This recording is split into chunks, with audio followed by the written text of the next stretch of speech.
We have a special addition to Brave Pod today. I can't wait to have this conversation about art, the mural, the Brave Pod, the Brave House, everything Brave with all of our girls.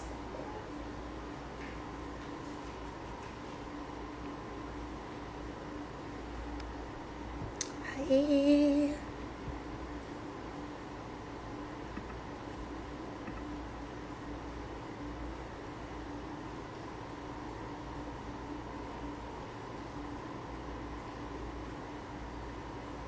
Hi.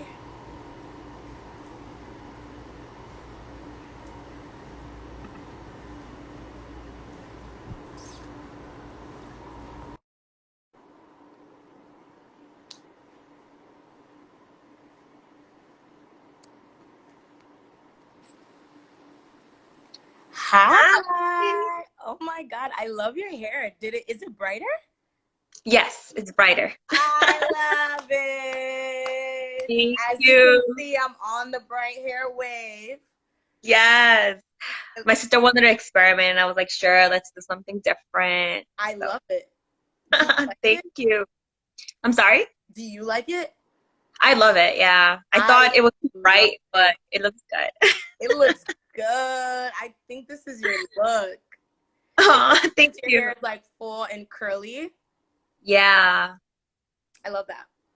Thank you. Well, thank you for coming on the Brave Pod, and it's not Friday. Right?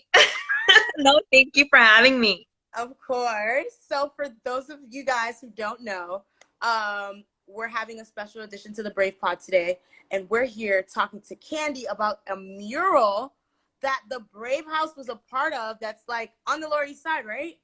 Yes. On Rivington and Amazing. Forsyth. What? On Rivington and Forsyth Street. Yes, I've seen it. I haven't seen it completed yet. I've only seen pictures. So we're just gonna have a quick chat about the process, how Candi feels like about working with the girls, the mural itself, different components of the mural, and we're just so glad you guys can join us. Also, just to throw that out there, if this is your first time watching, the Brave House is a nonprofit organization in Brooklyn which caters to immigrant girls ages 16 to through 24, sorry, and we support them holistically through legal services and programs. And yeah, we're here today to celebrate them, to celebrate us, to celebrate you guys watching. So we're gonna kick it off with my first question. Drumroll, please. So I know this is super broad, but I kind of want you to talk to us about the mural itself. Where is it? Who did you work on it with? How long was planning? How big is it? Tell us more.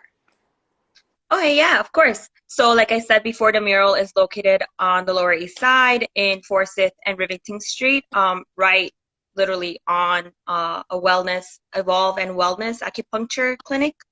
And it's been almost, I would say, 4 months. I know like the process of it evolving was initially mentioned in April, but we didn't start meeting until beginning like the first week of May. So it's been like what, almost 4 months. The actual execution of the mural on the Lower East Side was, well, like when we were on site was almost a week, like 8 days. But I know Sam and Danielle were priming the wall earlier before we got on site. And the team was amazing. So members of the Brave House, Coco, Angela, Diana, and Nicole were, part of the process of the brainstorming. And then, we got on site. Sam was always there to like support us and make sure, whatever we needed. We had to support. Danielle, Angela, Soul, and Dreamy were also part of this team. But yeah, this happened like I feel like the brainstorming part of it and then like actual execution happened kind of like rapid, and now to see the final result like in person, like I actually went to see it like twice already, like finalized, and like I just love how like people come by and like admire this like mural. So tell me what, I know it's COVID going on. So how did you guys logistically plan this? Like, did you guys use Zoom? Was there a PowerPoint? like what was the inspiration behind the mural? Right. So a lot of the meetings for like May, June, July, were through Zoom. So we had several meetings where we kind of discussed our ideas, our elements, what was the message we're trying to convey to the community. Especially during this time, right? Like COVID-19 kind of just came, hit everyone. Everyone's like affected by it one way or another. So we just wanted to convey a message where like that we all agreed on, which I'll discuss a little later. But yeah, a lot of Zoom meetings, like several Zoom meetings, constantly like, like changing the design, having us design also incorporate elements and things that we thought were very important, not to just us, but to the community. And then actually going on site, and, just like being precautious, right? Like, like safety first, knowing how to use equipment, wearing a mask, sanitizing, all these kind of regulations that we know protocols that we need to follow as well. But yeah, Zoom meetings were maybe like an hour and a half. And then we would the team would meet off as well off these other bigger Zoom meetings, and we would discuss like the process and like what we thought about the design, about the elements, just make sure that, like everyone's voices are heard and like, also like respected. I love that. You mentioned a lot about design and different elements. Talk a little bit about that more in detail for those who haven't seen the murals. Like, what are some of the elements? Like, I know for me, my favorite part is the bullhorn. A picture of me wearing a protesting out there and holding a bullhorn actually went viral. So I think that's like super dope that you guys incorporated that into the wall and the different faces that went into the imagery. How did you guys decide that? The bird, like so many different elements. Talk about a few of your favorite ones and how you guys or why you guys think it mattered. Yeah, of course. So like you said, the megaphone, this woman, made up of all of our facial compositions. So there's people who are involved, members, the girls, including myself. We have at least a portion of our face being represented in this beautiful woman, made up of so many identities, holding a megaphone. And again, inspired by your image, we decided to incorporate a megaphone as well as this aspect of a heart. And what we wanted to like convey, and like what I think so much about like this image, is like speak your heart out, right? Like be unafraid. Like as a woman, we have to be loud, like be unapologetic, like not fear what, like stay grounded to like our beliefs. And like I feel like that is being conveyed through that image on the mural. But also other elements such as pothos plant on the far left. I'm like looking at the mural, the far left, twined on the hand. And when you go see the mural, one of the fingers is green. And that was a decision one of the members, Angela, wanted. And so after thinking a little bit more about it, I really wanted to connect this idea of, like we give life. Like as women, we give life, and as like the earth also gives life. So like twine into that hand, and pothos plants thrive like upward, like Yeah, like despite gravity, they just thrive, and it's kind of like this also like this hidden kind of like message of like growth, of that resilience we almost all to go, keep going go no through. matter what. Exactly.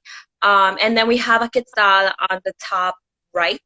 And again, the quetzal is a symbol of like light and goodness, for the Maya and the Aztec. So again, like I would really want to incorporate that bird specifically. And then we have another bird on the left, which is the bird prevalent in country of the Congo, which is like Angela's and Coco's home country. So we really wanted to be like very inclusive as well, and Yeah, like show like the diversity and like not just the team, but like the beauty of it like through the mural. right. I love that. What was your favorite part about working on the mural? I think coming together and really like experimenting with a new medium. So like I really like to like do art. I pretty much have been exposed to like acrylic, watercolor, sculpture, and all of these other things, but not spray painting. So it was kind of challenging. Whoa. The mural is spray painted? Yeah, so it's a mix of both paint and spray painting. I did not know that. That's Yes. crazy. Because when people think spray paint, they automatically think graffiti. And it Right. doesn't look like graffiti at all. It looks like you guys really just took paint and painted each and every section. All the Actually, fingernails are painted. Everything is painted. it's a mix of both. So top, like lower top, what we could say like what won't be reaching a ladder is spray painted and painted. So like the flower, like the crown of flowers on the woman, were spray painted by Danielle. The bird, the quetzal, anything that has to do like unreachable to us is spray painted and painted. But lower, the cactus is spray painted and painted. The heart, the base, I guess we could say that to paint and then spray paint, you add a layer of base first, like whatever is like the regular color. And then you kind of add on these shadows and highlights and create this depth. Wow. So you add a regular paint like foundation, and then on Right, top of that you add the spray paint to add right, like details, I guess, to each part of the image. right. And you can tell which one is which because if you come really close to the mural, you can see specks. So what specks, it's like, oh, that's spray paint, right? Right. But what's kind of flat and like more like thick, you could see like almost like these brush strokes were painting. Wow. Wow. I'm baffled because I really didn't know that you guys spray painted at all. And that was your Yeah. first experience spray painting. And was it just through like the regular bottle, or like were you guys using different equipments? Yeah. So it's just a regular bottle, but there's like different shades, different methods on how to use it. So Danielle was awesome in like teaching us how to use it. I definitely took a lot from like just knowing and understanding how to use spray paint. Like movement has a lot to do with how a line, a shading, or like curvature comes to life. Because the way, so for example, if I'm really close up, like right here, the line is going to come in, the paint from the spray can is going to come out so thick, but also very like neat. So like if I do a line, it's going to come out really thick, like very opaque and very neat. But if I, pull back, it's going to come out a little bit more diffused, a little bit more like translucent. So when you shade, you want to be from this distance and curve the can where you're going to be shading Right. little by little. So that's just like a technique that took me a while to learn. I was actually a little scared. Because I was like, oh no, what if I mess it up? Like, what if I do this? And then Sam was so like, she was like, no, girl, you're gonna do this. Like, why are you scared of using these colors? And I was like, okay, you know what? You're right. So I went and I started kind of getting out of my comfort like palette zone. Yeah. You know, I'm so kind of, I guess we could say like I was used to or wanted to use the colors that I thought were right. Hmm. Um, but then, like getting out of that comfort zone to like expand and use other colors for certain areas was very like fulfilling. And I was like, wow, like I broke off from that, like it has to be this kind of color. Right. So that was also very helpful and like a way for me to step out. So on top of learning about merging cultures together, merging identities together, all in a group in an artistic way, and figuring out the symbols that are important to each one of you guys and putting it all together to make this great masterpiece, like finding plants that stand for resilience and, adding protesters during a time like this. I think that on top of that, you guys all learn to kind of let go and just be creative and like learn that like there's no right way to even do anything. It's just like free No, form. And sometimes when you do things free form, it's like really about the journey, right? Because the journey of you guys painting the mural or you guys planning the logistics of the mural created this beautiful thing that no amount of planning could have prepared us for. We no. talked about this. I've seen the PowerPoints, and I'm still very, very impressed with all of your Been work. along the way, like the way we kind of just started kind of also changing and evolving and like like from On what the we had spot. originally sketched on the spot, like Right. like asking what do you think about this, what about this, and then just seeing it happen. Like I think that was like amazing to like know that we like we find something or inspiration from something and we Right. talk as a group and we agree on it, and and it just happens. Like the I love spontaneity that arises from this was amazing. that's great. So, what's a message you would like to tell someone who wants to go see the mural? Um, I really want them to take something from it, right? Like you mentioned, like the protesters, we really wanted to encompass what was happening, right? And also promote resilience, strength, but beauty, right? Like using art as a medium to really showcase and like raise awareness, right? But not just awareness, but like also start and spark conversation, right? Like Right, it's one thing to like spark conversation, but actually take that and do something, right, right? So that's what I really want people who go see the mural like to take from it. But also find like peace, right? Like right. this like inner peace. Especially during this time, it's just been so difficult because of the whole pandemic and like families were affected, are still being affected. So for them to like really find like inner peace, yeah. Yeah, I agree. And I kind of talked to Lauren about this as well. Like, I think that what I'm just mostly impressed by is that this is going to live there for a while. And I think that it's during such a dark time right now. I think it's like such a beautiful thing to have on the Lower East Side, especially in New York. So many people don't have jobs. A lot of people are like protesting, they're activists, they're being targeted, and so many dark things are going on. And I think that this mural kind of took all of that energy, took all of the darkness that was going on, and created something beautiful. And I think that we need more meaningful things, more meaningful artwork, more meaningful statues that really identify and reflect who we are as a culture, as people, as a community. And I Right. think that's what the Brave House did there with the mural. And I'm absolutely so impressed and proud of each and one of you guys. And I'm also so proud to be affiliated with this organization that took the time to create something like this, not only for us, but really for the community.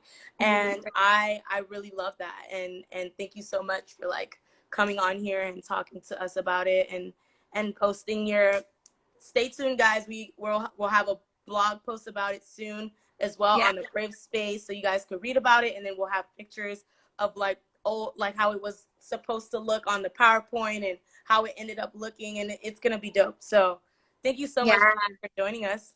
of course, anytime. So everyone watching this, definitely go to Rivington and Forsyth, on the B, the D, the J. Like I'm pretty sure all these trains pass by there. And go check the mural out. Check the mural out, y'all. Bye. Bye.